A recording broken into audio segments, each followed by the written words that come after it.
Chapter 4, Zone Fighter. Eva Cage's nerve. Shinji felt very uncomfortable wearing the skin-tight plug suit when both Ritsuko and Misato could see him through the camera feeds.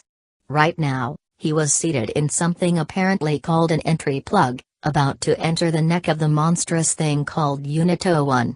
He was shocked to see the purple armored humanoid for the first time, but Zone Fighter simply stated that he had fought freakier things. That statement didn't comfort Shinji very much. He began to question what he got himself into by bonding with Zone Fighter when the plug began to flood with a reddish liquid that smelled like blood. Don't panic, Shinji, that blood-like substance is LCL. It's a specially designed oxygenated liquid. You can breathe it, Ritsuko said over the communications link. It'll feel like drowning at first, but you'll get used to it. You heard her, Shinji. There's no need to panic, Zone Fighter said. The alien's words had a calming effect on Shinji, and he let himself breathe in the LCL, despite some trepidation. It tasted like blood as well, and the boy wondered whether or not it actually was blood. He sensed motion as the entry plug began to descend into the Evangelion. For some strange reason, he felt secure. As if he was back in the arms of his entry plug is secure. Synchronization will begin shortly. Try to relax, Shinji, Ritsuko said over the comlink, breaking Shinji's reverie. Shinji could hear the sound of machinery shifting through the LCL, and then nothing. The plug remained unchanged. In the testing center, Misato frowned. That can't be right at all. Everyone syncs at least a little with the EVA, even if it's only 2 or 3%. The equipment doesn't lie, Misato, replied the blonde scientist. Shinji's sync ratio is a perfect 0. Technically speaking, that shouldn't be possible. Something tells me that Commander Ikari won't be pleased with that, Misato said.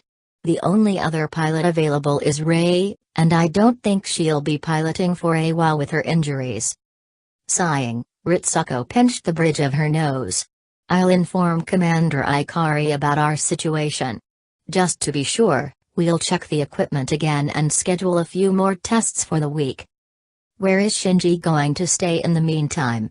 Misato asked. On base? That'll be for the commander to decide, Ritsuko replied. Let's eject the plug and get Shinji back to the medical wing for further examination. Something seems off. Nerve medical wing. Shinji was confused. 0 sync? If what he heard from Dr. Akagi was correct, that wasn't supposed to be possible.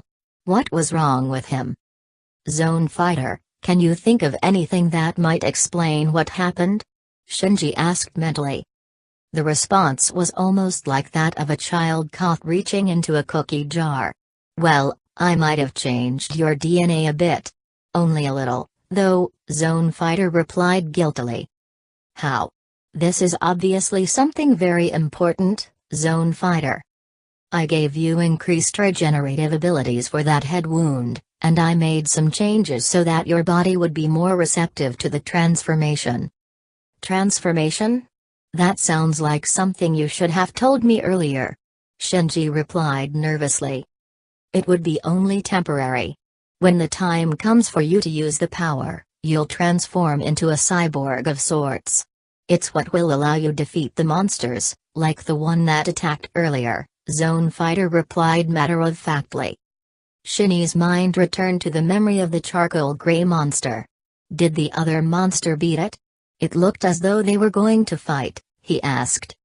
I wouldn't be surprised. It was Godzilla, after all. What's a Godzilla? Shinji asked, confused at his mental guest's familiarity with the gray monster. You know that thing? It was Zone Fighter's turn to be surprised. You don't know who Godzilla is? The king of the monsters? Gojira? Gigantus? He has a bunch of names. I've never seen that thing in my entire life. Shinji replied.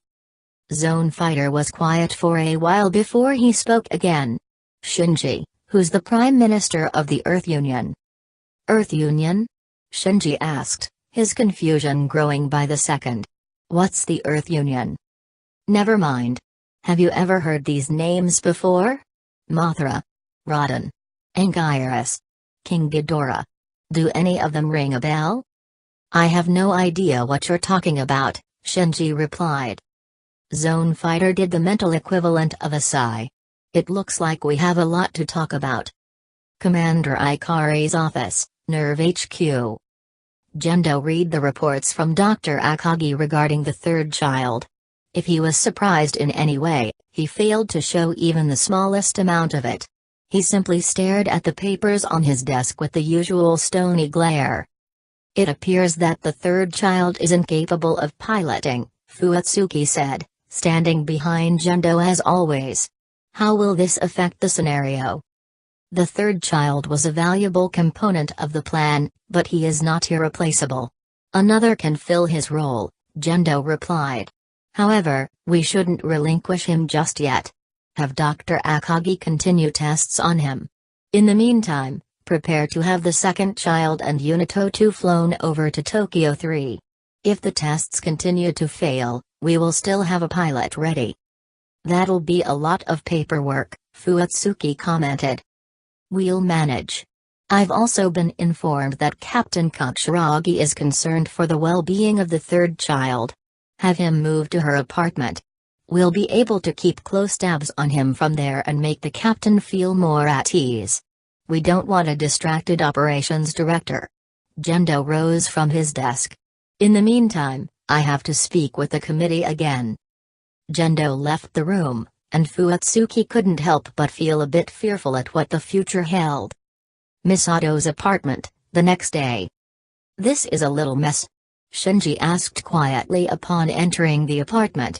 This is absolutely filthy. I've known Ki with cleaner habits than this, Zone Fighter commented. Anyway, how are you holding up? After being told that there's an entire universe where second impact never happened and there are monsters everywhere?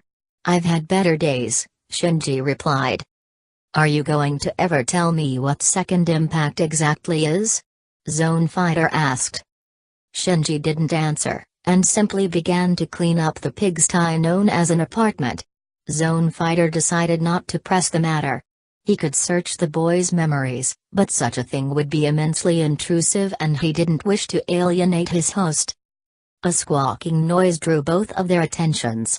Was that in the bathroom? Shinji asked aloud.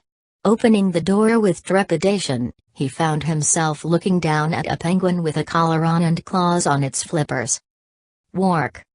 What is that? Shinji exclaimed, backpedaling and falling down into some trash on the floor. Misato simply walked past him to fetch some more groceries. That's Pen. Don't be scared, he's friendly. Pen simply regarded Shinji for a moment, shook its feathers free of moisture, and returned to its freezer. Shinji could have sworn he saw a TV inside. He decided not to give the matter much more thought, he had enough on his plate already. He kind of reminds me of a cuter and smaller version of Barakaidan, Zone Fighter said.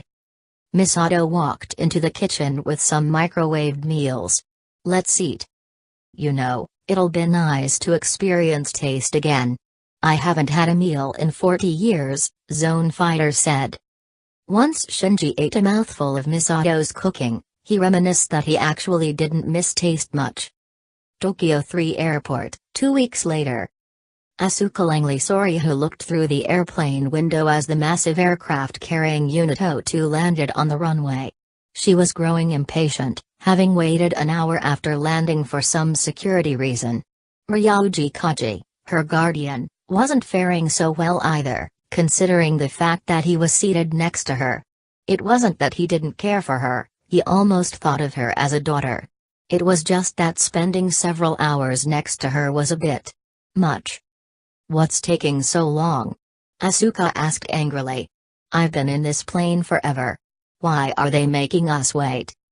Kaji tried his best to pretend he didn't hear and discreetly turned up the volume on his music player as he continued to read the reports on the battle between the Angel, codenamed Sachil, and the mysterious LS-001.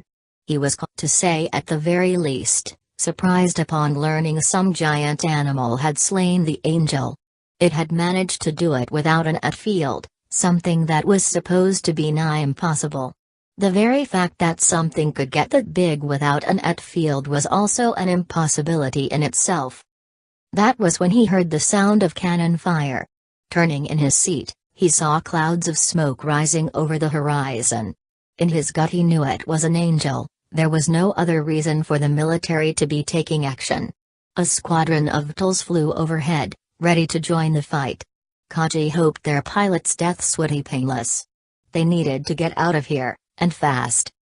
"Kaji, it's coming this way," Asuka said excitedly.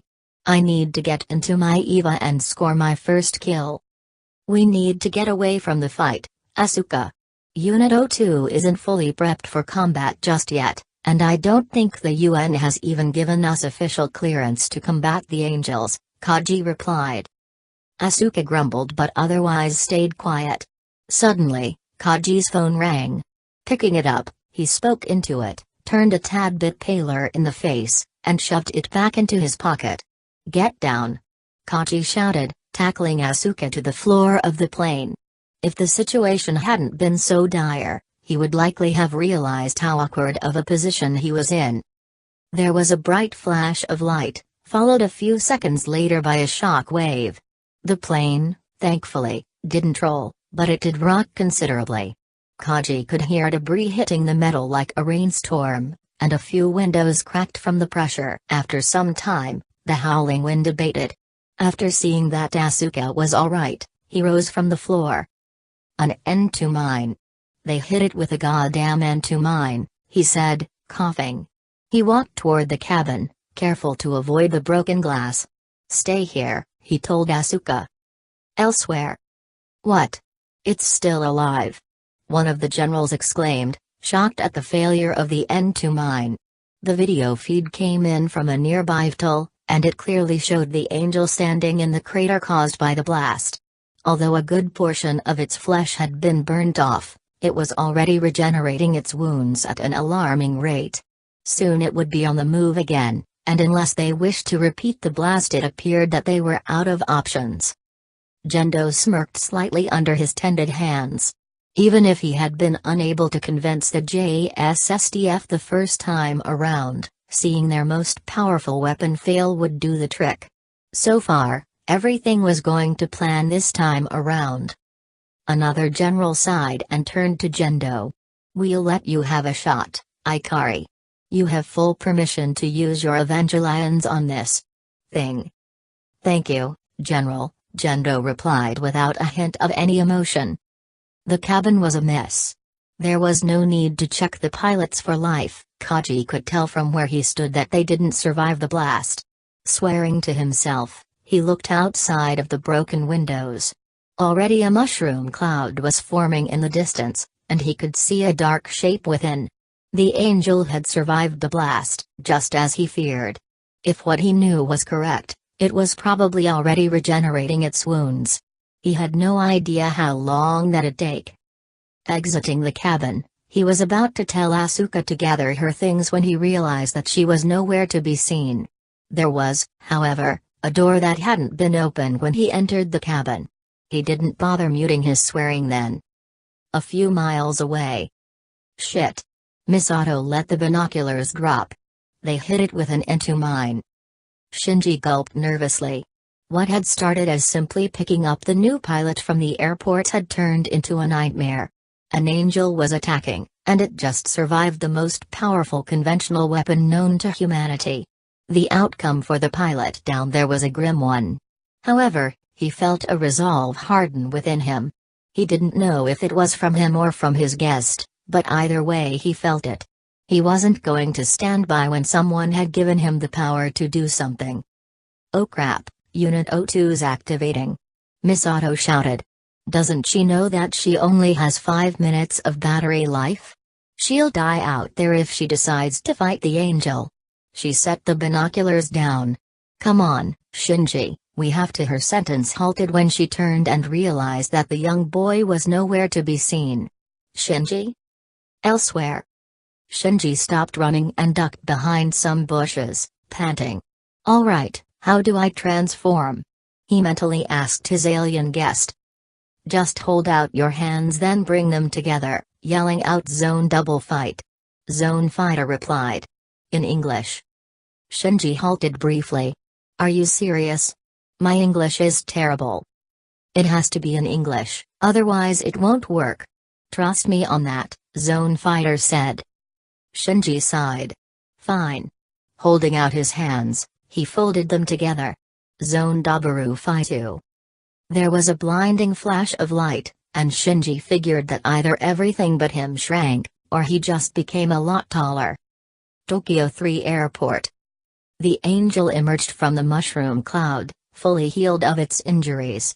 It reminded Asuka of something that isn't said in polite conversation, considering its slender and long body topped by a bulbous head.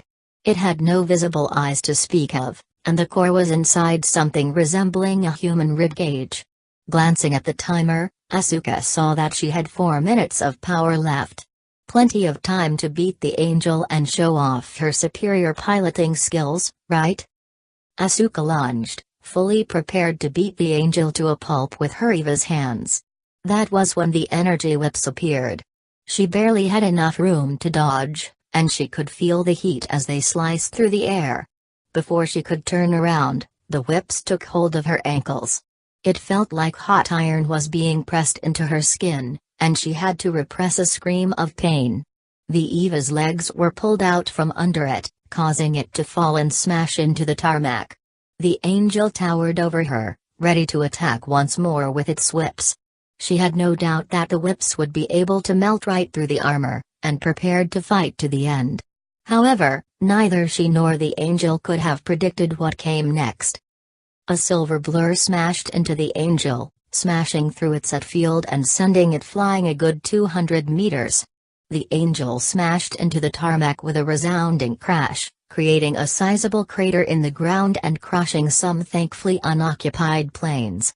As Asuka rose, she got a good look at her unexpected savior. At first glance, it almost looked like an Eva, except taller and more muscular. However, it lacked any shoulder pylons, its armor looked more like spandex with the occasional metal plate on it, and its head was different, with some metal antennae topped by a red gem. She also noticed that the wrists appeared to have missiles around them, almost like bracelets. Overall, it looked almost like a cartoon superhero than anything else, and she had to repress a laugh at its ridiculous appearance. The angel rose from the ground, ready to engage its new enemy in combat. The silver giant turned and threw a clumsy punch, hitting it in the chest and cracking a few of the ribs. Asuka almost winced at how bad the giant had thrown it. It was as though it had never fought before. Nonetheless, the angel went flying once more. Straightening its posture, the giant began to produce a bright glow from the red gem on its head. Before she could figure out what it was doing, a bright blue beam shot forth and hit the angel in its head. A good chunk of flesh was blasted away, and the alien monster collapsed, obscured in smoke. The battle appeared to be over. The giant relaxed noticeably and turned to face her. To her surprise, it actually waved at her awkwardly. Instead of gratitude for its saving her, however, Asuka only felt angry. Her first kill was usurped by some silly giant in silver spandex. It was utterly embarrassing for the great Asuka Langley Soryu. She was about to activate her external speakers and berate the thing when the angel proved itself to be far from dead. Energy whips wrapped themselves about the giant's throat. The silver humanoid fell to its knees, and actually cried out in pain. The angel began to pump more energy into the whips, and smoke began to rise from where it made contact. Asuka was almost tempted to let the giant choke for a little, but decided that it had saved her life, she might as well make it even. Pulling out her prog knife, she lunged once more. All it took was 2 swipes for the whips to be cut in half, freeing the giant from the chokehold it found itself in. Turning about, she jabbed the core with her knife, embedding it about halfway. She began to push, but found that it was taking too long. The angel would regenerate its whips at any time. Suddenly silver hands enveloped her own and pushed as well. The giant had recovered and was helping her. She could feel the raw strength coming from the thing by her side. It was unbelievable just how strong it actually was. With their combined force, the knife split the core. The angel exploded into a cloud of LCL, spraying a great deal of the surrounding area. When the LCL stopped coming down, Asuka found that the silver giant was nowhere to be seen. It didn't really matter to her, she had gotten her first kill. Sure, the giant helped, but that was all it did, help. The Eva's power finally ran out, but not before she put it in a position that made recovery a lot easier. All the while she grinned to herself, thinking how pleased everyone would be with her. A few miles away, Shinji landed back where he started, a human-sized version of the form he took fighting the angel. With a flash of light, he was back to his normal self. He rubbed his throat where the whips had wrapped themselves and winced. I didn't think I actually had it in me to fight like that, he told himself. I actually punched an angel in the face. I knew I chose well, Zone Fighter said. There was a brief pause, and then suddenly Shinji heard laughter in his head. I can't believe you actually said Zone Double Fight. Are you telling me I didn't have to do that whole silly routine? Shinji asked. Of course not. I'm from outer space. Why would the magic words be in English? I just wanted to have some fun with you. I don't have many opportunities to do that. It wasn't that funny, Shinji replied. I thought it was hilarious. My old host never realized he didn't need to actually do that, you just need to think of transforming. For 7 years he did the whole routine when a Taro beast came around. Zone Fighter paused briefly. I just wanted to do it for old time's sake. It's been too long since I last fought, it brings back old memories. Shinji sighed. Will it make you feel better if I do the routine? Yes, please. There was some shouting in the distance, and Shinji realized that Misato must still be looking for him. Sighing once more, he headed to where the purple-haired woman had parked, although with a little more spring in his step. A few minutes later, the car pulled into the airport, or at least what was left of it. The red Evangelion was in the middle of the tarmac, being attended to by a recovery crews. Shinji could see the hole in the ground where he had tackled the angel, and smiled a bit to himself. Aside from having to explain to Misato where he was, hiding after seeing the N2 mine go off, per Zone Fighter's suggestion, the ride had been uneventful. Misato parked in one of the few spaces untouched by the battle and exited the vehicle, Shinji following after her. Soon they came to where they were told the new pilot and her guardian would be waiting. Sure enough, they were there. Shinji's breath caught in his throat at the sight of the red-headed beauty in a yellow sundress, and had to take care not to stare. It's been a while, hasn't it? Misato said, shaking the pilot's hand. You've grown quite a bit. I know, my figure's filled out since last time, the pilot said. She turned to Shinji and frowned slightly. This is the washout, huh? Now, don't be so rude, the guardian, a young man with stubble, said. He extended a hand, which Shinji shook. Ryuji Kaji, glad to make your acquaintance. Thanks, I guess. Shinji replied uneasily. He extended a hand to the pilot. I'm Shinji Ikari, the third child. Asuka reluctantly shook his hand. Asuka Langley Soryu. Second child. As she shook Shinji's hand, she couldn't help but notice the red marks around his throat that seemed awfully familiar. 100 miles away, the Pacific Ocean. Godzilla paused briefly as he swam towards Japan once more. He could no longer sense the monster he had detected over the ocean. It was as if something else had killed it. Reaching out with his senses once more, he could detect 2 other beings.